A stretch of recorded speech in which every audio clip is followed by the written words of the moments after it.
5 сыныптың қазақ тілі пәнінен 3 бөлімнің 3-4 сабағы отбасылық мерекелердің тәрбиелік мәні тақырыбына арналған тапсырмаларды бірге орындайтын боламыз. Сабақты міндетті түрде соңына дейін көріңіздер және менің YouTube арнама тіркелуді ұмытпаңыздар. Тапсырмаға орындамас бұрын алдымен мынадай сұрақтарға жауап берейік. Отбасылық мерекелерге қатысты қандай мақал-мәтелдерді білесіңдер? Мысалға, отан отбасынан басталады.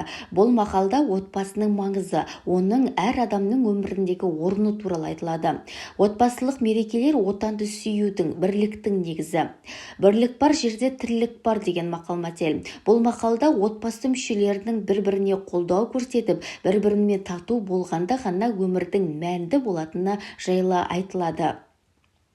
Үйде береке болса, дастарханда мереке болады. Отбасында татулық пен түсіністік болса, мереке де шуақты өтеді деген мағынада. Ағайын тату болса, ат көп, абысын тату болса, ас көп. Бұл мақал отбасы мен ағайын арасында татулық болса, байлық пен бақыт мол болады дегенді білдіреді. Екінші тапсырма сұрақтарға жауап беріңдер. Жыр қандай мерекеге арналған, оны қандай тірек сөздер дәлелдейді? Жыр бұл әдеби жанр, көбінесе эпикалық, лирикалық немесе батырлық мазмұндағы шығарма.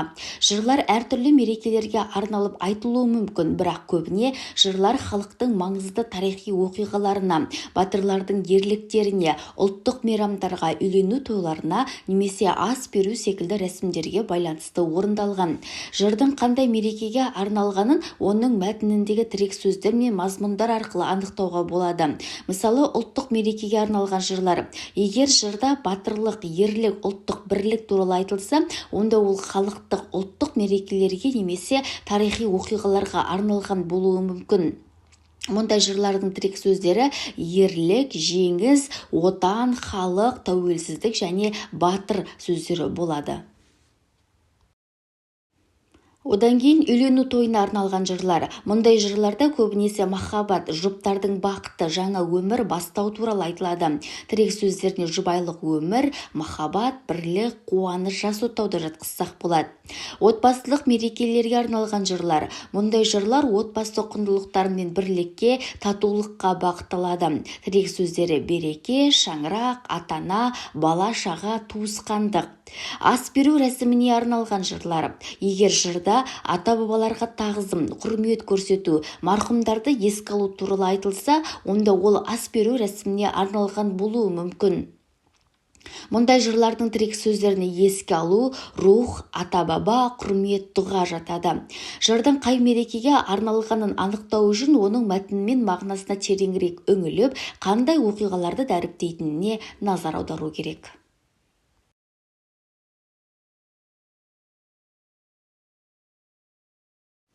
Үшінші тапсырма жырдың тәрбиелік мәнін 4 сөйлем тәсілін пайдаланып айт. Мынада үлгі бойынша айтуымыз керек. Бірінші пікір. Тыңдалу мәтін бойынша өз пікіріңді бір сөйлеммен жаз. Дәлел. Өз пікіріңді бір сөйлеммен дәлелде. Мысал. Пікіріңді өмірмен байланыстырып, мысал келтір. Қорытындыға тақырып бойынша қорытынды жазуымыз керек. Енді пікір. Жырдың тәрбиелік мәні адамгершілік қасиеттер мен ұлттық құндылықтарды насихаттау. Дәлел келтірсек, жырда батырлық, адалдық, достық және отбасы құндылықтары дәріптеледі. Бұл тыңдаушыны тәртіпті, елін сүйетін азамат болуға ынталандырады. Мысалы, қазақ батырлар жырлары жас ұрпаққа ерлік пен отанға деген сүйіспеншілікті үйретіп, өз халқына адал қызмет етуге шақырады. Қорытынды. Жырдың тәрбиелік мәні зор, себебі ол ұлттық сананы қалыптастырып, жастарды адамгершілік пен патриотизмге баулиды. Төртінші тапсырма. Жырда қолданылған төмендегі сөз тіркестерінің мағынасын талқылап түсіндіріңдер. Мына сөздер, мысалға, бақыт құсы, тағдыр айдап, қадамы құтты болсын, асылды киінісіп, тілдің желі, жер мен көк, ет тарту, қуанышқа кенелген қыз анасы. Бақыт құсы. Бұл тіркес адамның өміріне бақыт пен сәттілік әкелетін нәрсе немесе жағдайды білдіреді. Қазақта бақыт құсы қонды деп күтпеген сәттілік келгенде айтылады. Тағдыр айдап. Бұл тіркес адамның өмірінде кездесетін жағдайлар немесе кездейсоқ оқиғалар тағдырдың әсерінен болғанын білдіреді. яғни адамның өз еркінен тыс тағдырдың жетелеуімен белгілі бір оқиға орын алды деген мағынада. Қадамы құтты болсын. Бұл жаңа іс бастаған, жаңа өмірге қадам басқан адамға айтылатын тілектің түрі. Адамның жасаған қадамдарына сәттілік тілеген кезде қолданылады. Асылды киінісі. Бұл тіркес адамның ерекше сәнді, қымбат, әдемі киім киінуін білдіреді. Мысалы, маңызды мерекелерде адамдардың әдемі киім киюі жатады. Тілдің желі. Бұл тіркес сөздің әсері таратылған әңгіме немесе өсек деген мағынада қолданылады. Әдетте бір сөздің немесе әңгіменің жылдам таралып көпке жеткенін білдіреді. Жер мен көк. Бұл кеңістік пен әлемнің барлық нәрсесін қамтитын тіркес. Жер мен көктің арасындағы деген сөздер шексіз, кеңістік, бүкіл әлем туралы айтуға қолданылады. Ет тарту. Бұл қазақ дәстүрінде қонаққа арнайы дайындалған етті ұсыну рәсімі. Қонақтарға құрмет көрсетіп, ет тарту қазақ халқының ежелгі дәстүрінің бір бөлігі. Қуанышқа кенелген. Бұл тіркес адамның үлкен қуаныш пен бақытқа бөленгенін білдіреді. Қуанышқа толы болған жағдайды сипаттайды. Қыз анасы. Бұл тіркес қыздың анасы немесе қалыңдықтың анасы деген мағынаны білдіреді. Әсіресе үйлену тойында қалыңдықтың анасын осылай атайтын жағдайлар кездеседі. 5-ші тапсырма. Төмендегі сөздердің қосарланып айтылатын сыңарын тауып, қандай сұраққа жауап беретінін айтыңдар. Осы қос сөздерді қатыстырып сөйлем құраңдар.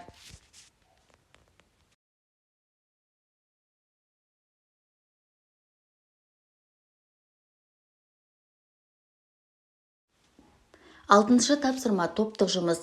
Тойға, қуанышқа, отбасылық мерекелерге қатысты мақал мәтелдерді жалғастырып жазыңдар. Мысалға, тойдың болғаннан болғатысы қызық. Бұл мақалды тойға дайындықтың өзі тойдың қызығынан кем түспейтін сипаттау үшін айтады. Тойдың қадірін тойған білмес. Тойдың немесе мерекенің шынайы мәнін тойды ұйымдастырушылар мен оған мән бергендер ғана түсінеді деген мағынада. Қуаныш бөлінсе көбейеді, қайғы бөлінсе азаяды. Қуанышты бөліссең ол ұлғая түседі, ал қайғыны бөліссең жеңілдейді деген мәнде. Бірлік бар жерде тірлік бар. Отбасындағы қауымдағы бірлік берекенің табыстың негізі екендігін білдіреді. Туысы бірге тойға барар, туысы бөлек қойға барар. Туыстық қарым-қатынасы жақын адамдар бірге қуанышта да, қиындықта да болатынын білдіреді. Ас адамның арқауы, той көңілдің арқауы. Астың адамның денсаулық үшін маңызы қандай болса, тойдың да адамның рухани өмірінде сондай мәні бар дейді. Туысы жақын туысқан тойға бармай қайтқан. Отбасылық қуанышты бөліспейтін адам туысқандық қатынасты ұмытқан деген мағынада. Қонағы бар үй, қонғаны бар үй. Қонақжайлықтың отбасының берекесі мен бақытына негіз болатынын білдіреді. 7-ші тапсырма. Мәтінді оқып шық. Не туралы? Парталасыңа сұрақ қой, мәтінді өзің жалғастыр. Бесік жырын айт. Енді сіздерге берілген мәтін бұл бесік жыры туралы. Бесік жыры қазақ халқының рухани мәдениетінде ерекше орын алатын халық шығармашылығының бір түрі. Әрбір қазақ баласы бесікте жатқан кезінен бастап анасының жұмсақ дауысы мен мейірімге толы сөздер арқылы бесік жырын естіп өседі. Бұл жырдың тәрбиелік, рухани және эмоционалдық мәні зор. Ең алдымен бесік жыры арқылы балаға қазақ халқының дәстүрлі құндылықтары, ана тілінің әсемдігі мен ұлттық әуені жеткізіледі. Жырда ананың баласына деген махаббаты, оны аман есен, дені сау, бақытты бала болсын деген тілектері көрініс табады. Бұл жыр баланың санасына сіңіп, оның болашақта өз халқын сүюге, отбасын құрметтеуге тәрбиелейді. Сонымен қатар бесік жыры бұл ұйықтап жатқан баланы тыныштандыратын, оған қауіпсіздік сезімін беретін ананың нәзік әуені. Жырдың әуезділігі, саздылығы баланың жүйке жүйесін тыныштандырып, оны терең ұйқыға жетелейді. Ананың дауысы баланы әлдилеп, оған қорғаныш сезімін сыйлайды. Бесік жыры тек қарапайым ән емес, ол ұрпақтан ұрпаққа берілетін ұлттық тәрбие мен рухани мұра. Бүгінгі таңда да ата-аналар осы дәстүрді жалғастырып, балаларына ұлттық құндылықтарды сіңіруде маңызды рөл атқарады. Сегізінші тапсырма бесік жырын айту қазіргі қазақ дәстүрінде бар ма? Төменге пікіріңді жаз. Енді біз пікірімді мына үлгі бойынша жазуымыз керек. Өзіндік пікіріміз бір сөйлем, дәлеліміз екі сөйлеммен тұру керек. Өз пікірін дәлелдейтін мысал екі сөйлем, өз пікіріне қарсы пікір бір сөйлем, қарсы дәлелді жоққа шығаратын мысал екі сөйлемнен тұрса, қорытындымыз екі сөйлеммен болуы керек.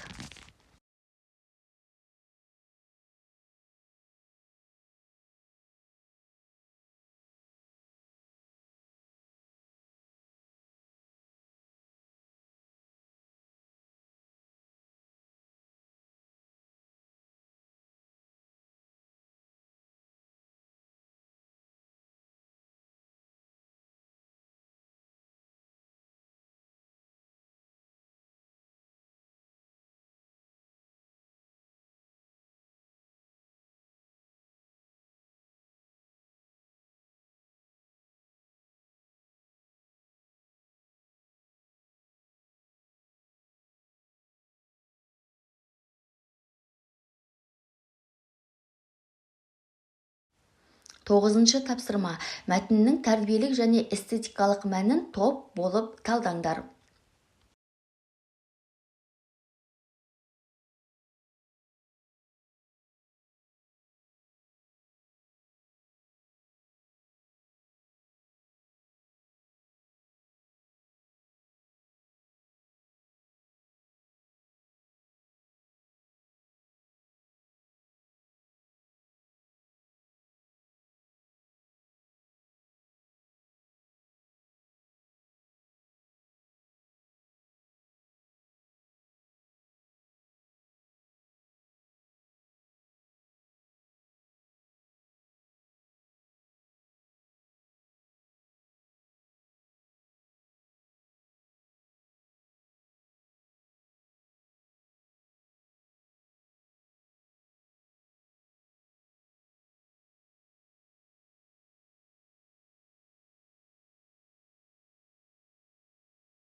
Оныншы тапсырма.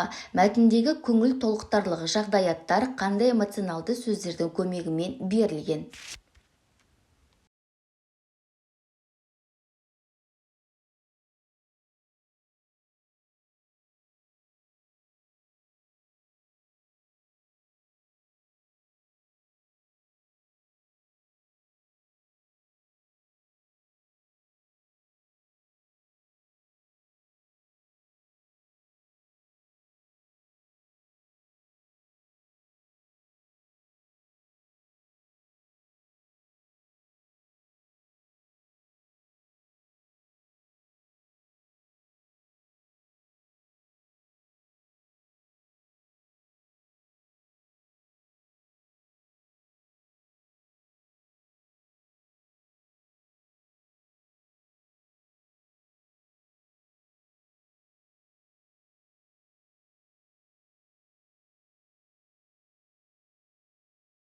Он екінші тапсырма. Отбасы туралы өзің білетін мақал-мәтелдерді қатыстырып сөйлем құраңдар.